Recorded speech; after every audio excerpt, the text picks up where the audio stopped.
Olá, estamos no ar com o Religare Conhecimento e Religião. A violência doméstica contra a mulher, seja ela física, psicológica, sexual ou moral, é uma triste realidade.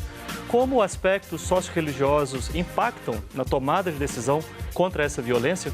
Eu recebo aqui no estúdio Cláudia Ritz. Ela vai falar sobre violência doméstica contra mulheres. Seja bem-vinda, Cláudia. Muito obrigada. Obrigado por você ter acolhido o nosso convite. Eu que agradeço o convite. E você pode assistir o Religare outras vezes através da nossa conta no YouTube. Você pode também participar aqui do nosso programa enviando a sua pergunta. O nosso número é 31, que é o código de área aqui de Belo Horizonte, 99642-8473. Se você gostou da entrevista, você pode, como eu estava falando, acessar o nosso canal no YouTube. Você acompanha nossas entrevistas Sempre lá, né? Então, para isso, você procura por Religare, Conhecimento e Religião. E não deixe de se inscrever no canal e marcar também no sino, porque aí você vai ficar sempre por dentro e vai ser avisado quando o novo programa for ao ar. Bem, a gente está falando hoje de um tema muito sério, complexo, né, Cláudia? A violência contra a mulher tem aumentado no nosso país. Você levou isso em conta quando você decidiu estudar esse tema? Necessariamente. Há algum tempo eu venho acompanhando que as estatísticas mostram uma curva progressiva e negativa no sentido de volume. Então, isso quer dizer que o Brasil, hoje, ele é considerado num ranking internacional o 5º país em termos de violência doméstica. E esse é um fato construído. O Brasil não se tornou o 5º no ranking internacional de um ano para o outro. E as estatísticas vêm mostrando que, de fato, a violência doméstica é um problema social gravíssimo no Brasil. E não só no Brasil, é um problema social da América Latina, é um problema social do mundo. Quando você fala em violência, especialmente violência doméstica, violência contra a mulher, não é que tipos de violência a gente precisa destacar? Porque o leque é amplo, não? É amplo.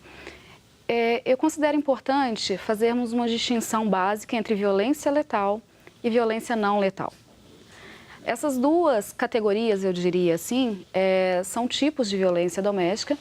E quando eu penso na violência doméstica não letal, eu vou ter a Lei Maria da Penha, atualmente vigente no país, e no artigo 7º ela vai elencar quais são as formas de violência doméstica não letal. E aí são aquelas que você comentou no início do programa. É física, é moral, sexual, psicológica e patrimonial. Quando eu falo em violência doméstica e essa violência doméstica ela vem gerar a morte daquela mulher, então eu considero ela como uma violência letal.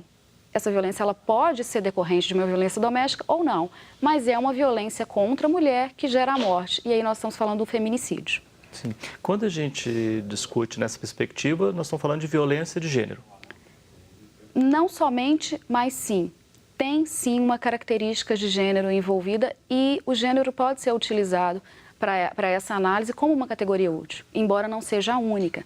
Nós temos nas estatísticas uma incidência maior, por exemplo, de violências direcionadas a mulheres negras e pardas em relação a mulheres brancas. Então, considerar a cor de pele também é importante? Sim, é importante em termos de análise. Mas fato é que, quando eu falo violência doméstica, em qualquer idade, as estatísticas vão te mostrar. A maior incidência são com as mulheres. Bebês, crianças, jovens e adultas, até idosas. Tipos específicos, mas mulheres. Predominantemente. Um dos temas que você destacou no seu trabalho diz respeito a aspectos socio-religiosos. Verdade. Na questão da violência contra mulheres. O que seriam esses aspectos socio-religiosos? Flávio, cada mulher que vivencia uma violência doméstica, ela tem uma experiência que é dela. A situação de violência doméstica, ela é uma situação que aquela mulher vive. Então, ela vai trazer peculiaridades daquela mulher. Mas quando nós falamos de aspectos socio-religiosos, nós estamos buscando ali elementos que, digamos assim, são comuns, que se repetem. Então, o Brasil ele trabalha fortemente nos aspectos sociais e econômicos. Isso é uma realidade e é percebido nas estatísticas. Então, nível de escolaridade, cor da pele e, por exemplo, a faixa etária, que tem maior incidência de determinado tipo de violência e por aí vai. Escolaridade, regiões do país, se é área urbana, área rural.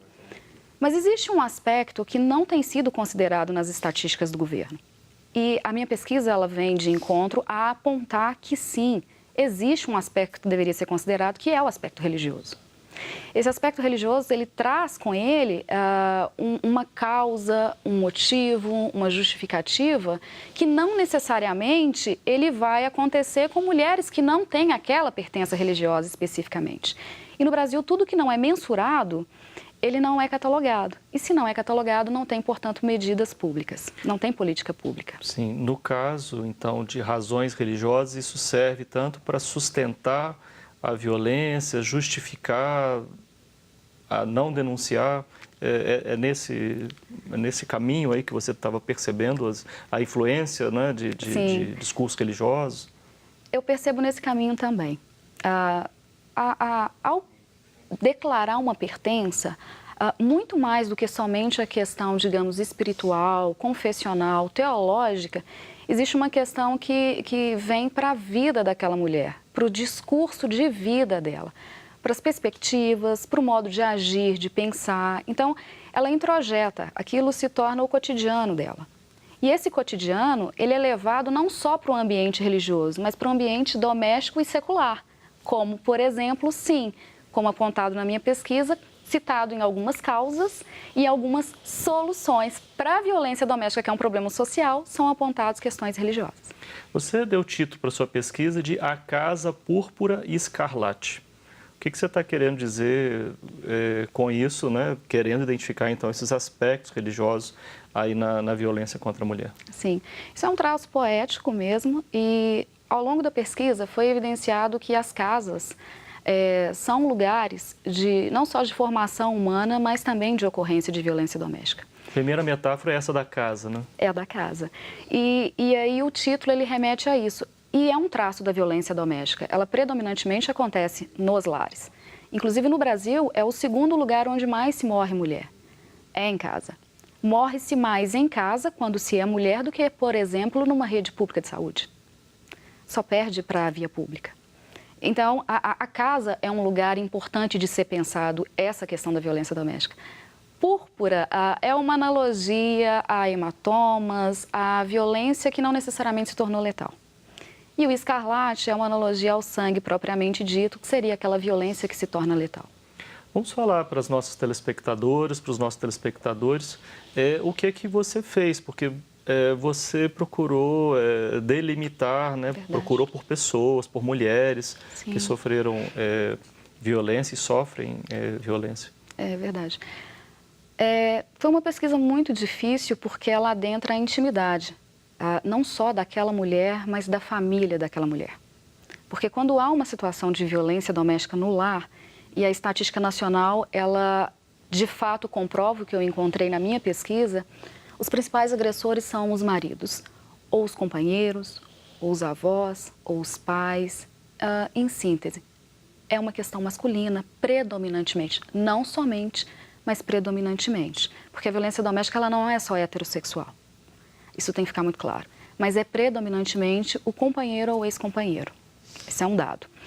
E quando se pensa, então, nessa violência doméstica dentro desse cenário doméstico, é muito importante a gente pensar tudo que se envolve nesse emaranhado. E um traço importante é a mulher se dispor a falar. O primeiro passo foi chegar até essas mulheres. Você entrevistou quantas pessoas mesmo? Foram 7 mulheres e o critério era que essas mulheres tivessem em algum momento experienciado violência doméstica, uma situação de violência doméstica, que quisessem compartilhar e que necessariamente ela se declarasse pentecostal. A pertença dela era importante para que eu chegasse, então, a termos de avaliar se haveria ou não aspectos religiosos nesse problema que, teoricamente, seria só social, que é a violência doméstica. Em particular, essa delimitação, né, ser pentecostal, por que você escolheu especificamente esse recorte? O Brasil, o Censo Demográfico Religioso de 2010, ele vai deixar claro que nós temos um país ainda fortemente marcado por questões religiosas, tradições religiosas, pertenças religiosas.